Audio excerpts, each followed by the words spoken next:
a girlfriend or a boyfriend or whatever, whatever the case might be. I think that there's just something that we can all look back on and go, we wanted it so bad that we had to have it and eventually have it. And the easiest way to kind of explain that is through something material. But it's pretty cool. Yeah. So number 6. So we've talked about desire, faith, autosuggestion, specialized knowledge. So number 6 is imagination.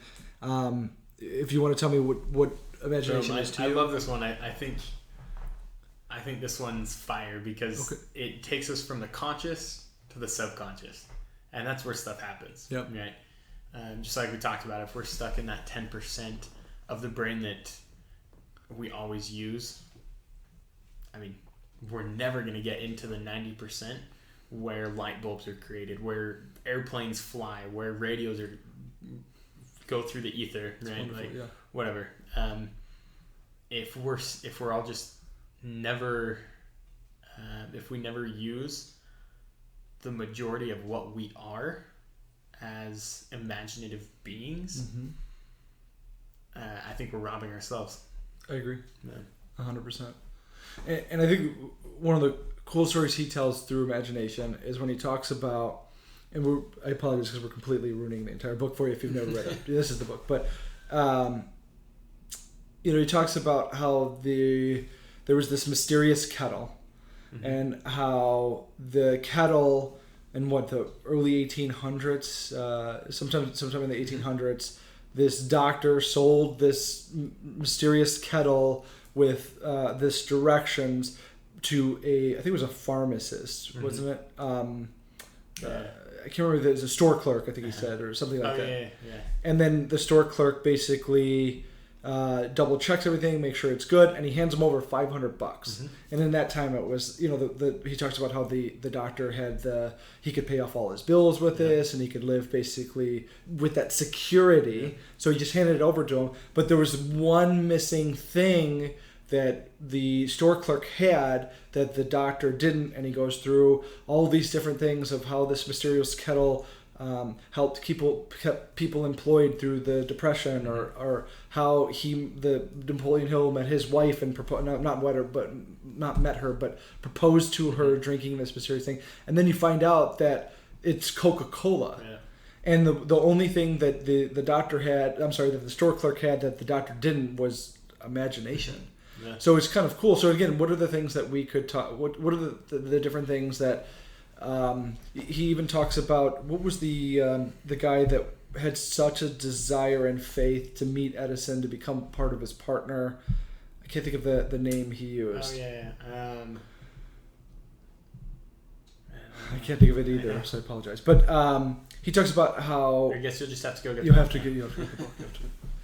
But he talks about how he just had such imagination to be able to have all of that stuff, the desire, faith, that he knew in his head that he had everything planned out prior to even going there, and you couldn't have had that without the imagination part. So what are and they specifically talked about, I think it was called a dictaphone that he had that nobody else could sell, and the gentleman finally realized, this is my thought, and all he did was essentially used his imagination to put a different spin on things to be able to get it off the ground. And again, going back through everything else, the desire, the faith, the autosuggestion, the specialized knowledge. But that, like you said, that imagination is that it's almost like that special gift that we've been given from the infinite knowledge. It's the wheels that kind of keep things turning or starts to turn. Yeah. And then from there you can pick up from off of the momentum. So I think that feel free to tell me exactly kind of like chime in on your thoughts of it, but in my opinion, it's just that what are the things in life that we could say, okay, well, that's not working. Well, then where can we use our imagination to say, well, like, how could it work? If we really, really, really want something and we keep hitting a brick wall, well, how do we figure out to go over the brick wall, through the brick wall, under the brick wall, around it? I like that. One thing, as you were talking, I was thinking about, there's, in the next 20 or 30 or 10 years or whatever, there's going to be so many technology advances that I think that we can't even imagine now. Yeah. But it's because somebody is going to get sick of some aspect of life at some point. Yeah. And then create a solution to it. Yeah. Right? Yeah. If we complain about something long enough, somebody's going to create a solution for it, make a new business around it.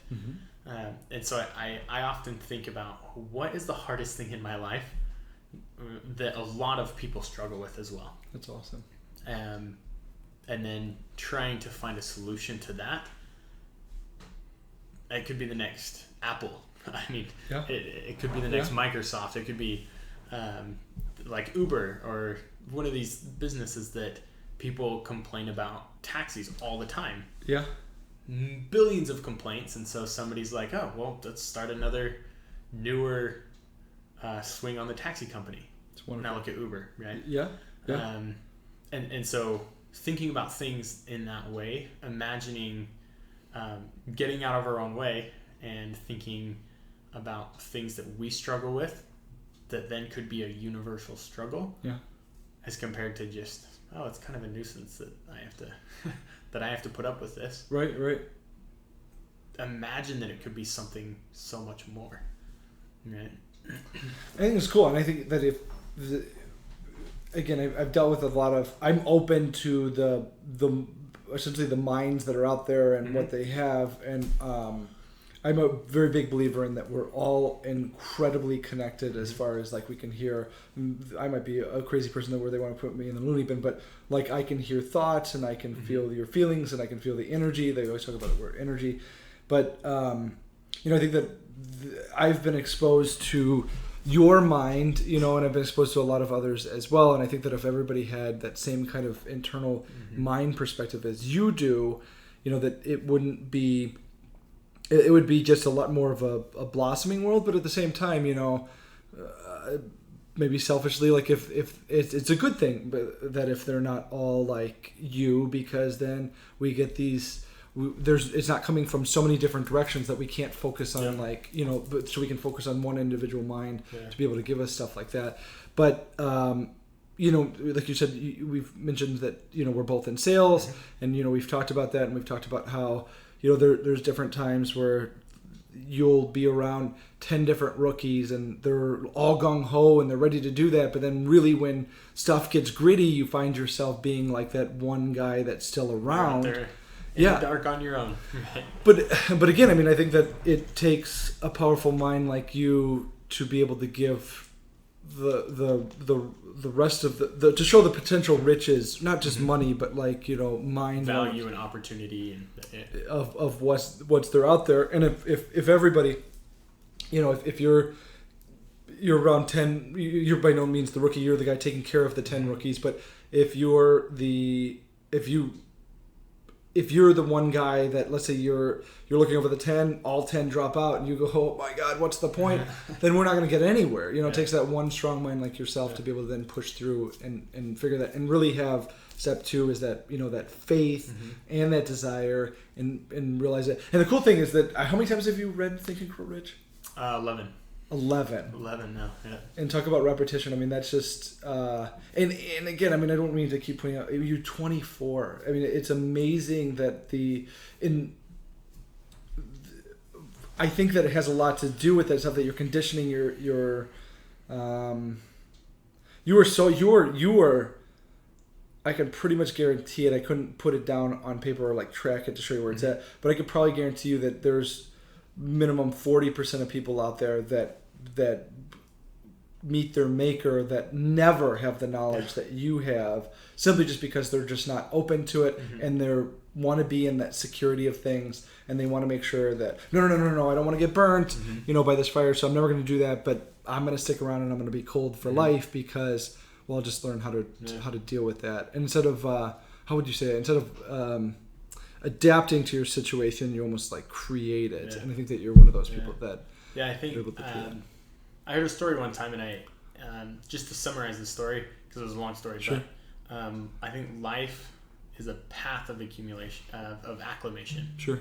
Right. We always need to be adjusting. If we're always just constant, what kind of life is that? Right. Like if we're still caught up, for me, high school wasn't that long ago, but if we're still caught up in the same things, and we're still worried about the same things we were in high school, even 6 years later for me now, but 60 years from now, if I'm still so excited to go see at my 50-year high school reunion, if that's what I'm worried about, I mean, I'm hoping that my network of people will have grown a lot past that I won't, not that I won't want to see them, but that won't be the highlight of my life. Yeah. Right? Yeah. And I think that a lot of people just do end up, using your example, like they do end up looking towards that one thing because that's when they peaked or